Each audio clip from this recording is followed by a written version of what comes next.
Hai semua, assalamualaikum. Kembali lagi di channel YouTube Andi Supriyadi. Biasanya makanan yang satu ini ada di tempat hajatan atau hitanan. Hari ini saya bikin sendiri di rumah karena request dari suami saya ya. Ini rasanya enak banget, resep turun temurun dengan bumbu yang sederhana tapi rasanya enak, wangi, gurih, legit banget.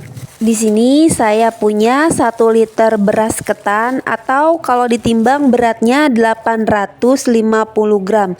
Ini beras ketannya saya cuci bersih. Setelah dicuci, beras ini saya rendam 2 jam, boleh 1 jam minimal ya teman-teman. Sambil nunggu, sekarang saya mau bikin serundengnya ya teman-teman. Untuk bumbunya ada 7 cabai merah keriting dan 3 cabai rawit merah ya. Kalau rasanya mau pedas, monggo ditambah rawit merahnya ya teman-teman. Ini saya chopper aja biar nggak terlalu halus, tidak perlu ditambahkan apa-apa ya. Panaskan wajan, tambahkan 2 sendok makan saya pakai minyak bawang merah goreng. Cabenya saya tumis sampai kering dan matang ya teman-teman. Kenapa tadi saya bilang dengan bumbu sederhana? Karena saya tidak banyak menggunakan bahan bumbunya ya teman-teman, tapi rasanya jangan khawatir, ini enak banget. Cabenya udah mateng, ini cabenya saya angkat dulu ya teman-teman.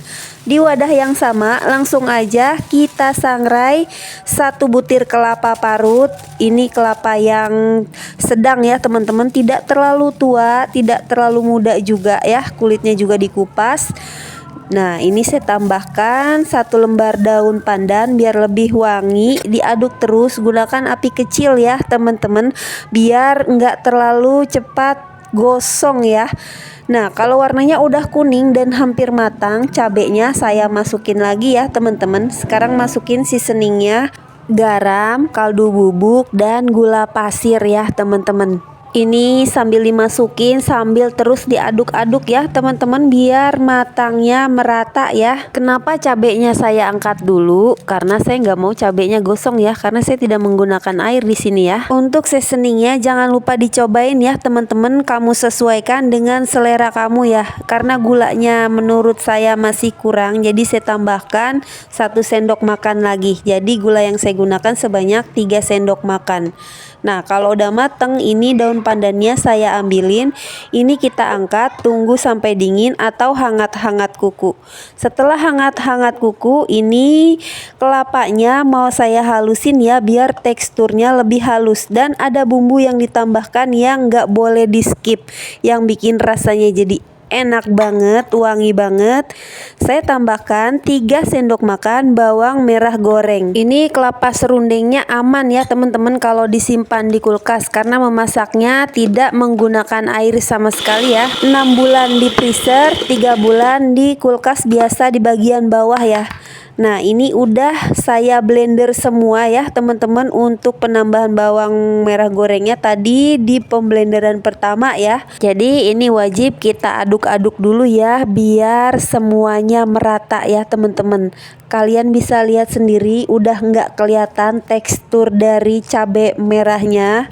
Kelapanya juga lebih halus. Ini awet banget ya teman-teman, disimpan di kulkas ya, bisa buat stok. Jadi sewaktu-waktu kamu bikin ketan kuning, kamu tinggal bikin ketannya aja ya. Serundengnya tinggal diambil di kulkas. Oke, serundengnya udah siap untuk digunakan. Sekarang kita lihat beras ketannya ya. Ini udah mekar ya teman-teman. Ini kita buang aja airnya, panaskan kukusan. Ini kita kukus di kukusan yang udah panas. Sebaiknya gunakan kain seperti ini ya teman-teman, biar si beras ketannya nggak banyak yang menempel di langsengnya ya. Ini saya kukus selama 15 menit. Sebenarnya bisa aja ya kalau dimasak seperti masak aron gitu teman-teman, tapi itu nggak recommended ya. Nanti ketannya akan benyek gitu, lembek ya, jadi gampang basi kalau menurut saya ya teman-teman. Sambil nunggu ketannya, saya mau masak santan atau bumbunya ya.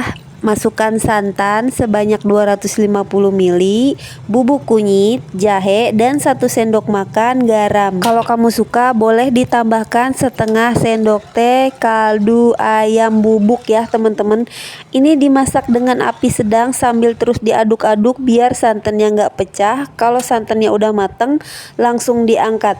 Dan ini udah 15 menit ketannya kita angkat juga ya. Jadi saat ketannya masih panas langsung disiram dengan air santan kuning yang tadi santannya juga harus masih dalam keadaan panas ya teman-teman.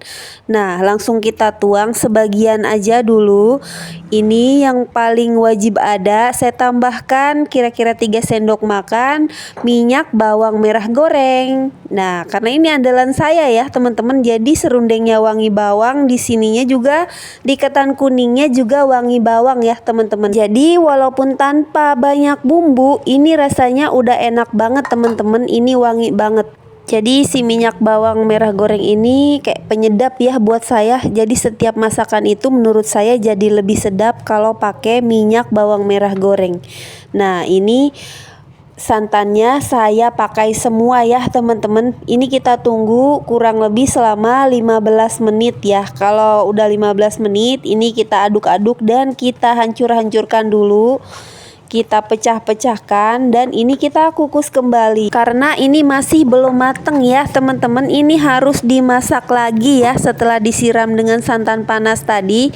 Ini kita rata-ratakan, kita kukus kembali selama 35 menit. Sambil nonton ayo dong jangan pelit, tinggalin jejaknya, tekan tombol like-nya dan di subscribe juga bagi kamu yang belum subscribe. Terima kasih, semoga rezekinya lancar ya teman-teman.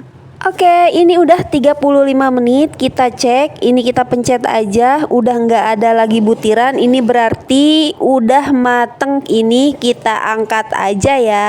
Kalau kamu untuk berjualan sebelum dikemas sebaiknya ini diaduk-aduk terlebih dahulu sampai tidak panas lagi, karena kalau masih agak panas nanti ketan kuningnya akan mudah basi ya teman-teman. Kalau udah dibungkus tapi masih agak panas gitu ya, kalian lihat teksturnya ini padat ya teman-teman, nggak lembek apalagi benyek ya, ini kering. Warna kuningnya juga nggak lebay ya teman-teman, ini pas banget untuk warna kunyitnya ya. 1 liter beras ketan ditambahkan 1 sendok teh kunyit bubuk. Untuk wadah yang saya pakai untuk mencetak ini saya sudah olesi tipis-tipis dengan minyak goreng ya teman-teman, biar nggak lengket nanti saat mengeluarkan dari wadahnya ya.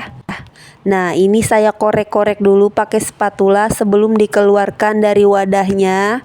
Kasih garnish potongan daun pandan dan potongan cabai biar kelihatan lebih cantik dan lebih menarik. Tambahin juga bawang gorengnya ya teman-teman kalau mau rasanya lebih wangi lagi dan lebih mantep lagi ya. Dan ini saya buatkan contoh untuk yang dijual ya teman-teman. Kalau kelapa serundengnya menurut kamu masih kurang, bisa ditaburkan di atasnya atau dibungkus di plastik terpisah ya teman-teman. Ini bisa dijual kira-kira aja ya, kira-kira 2.500 atau 3.000 ya per 1 pieces ini ya teman-teman, atau disesuaikan dengan modal yang dikeluarkan karena harga bahan pokok di setiap daerah beda-beda ya.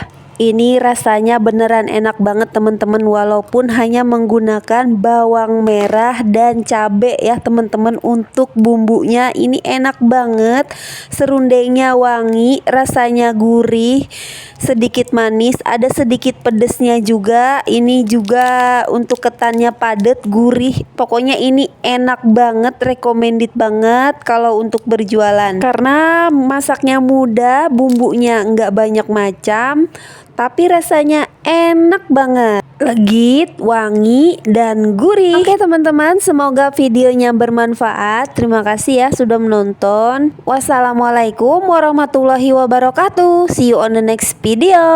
Bye bye.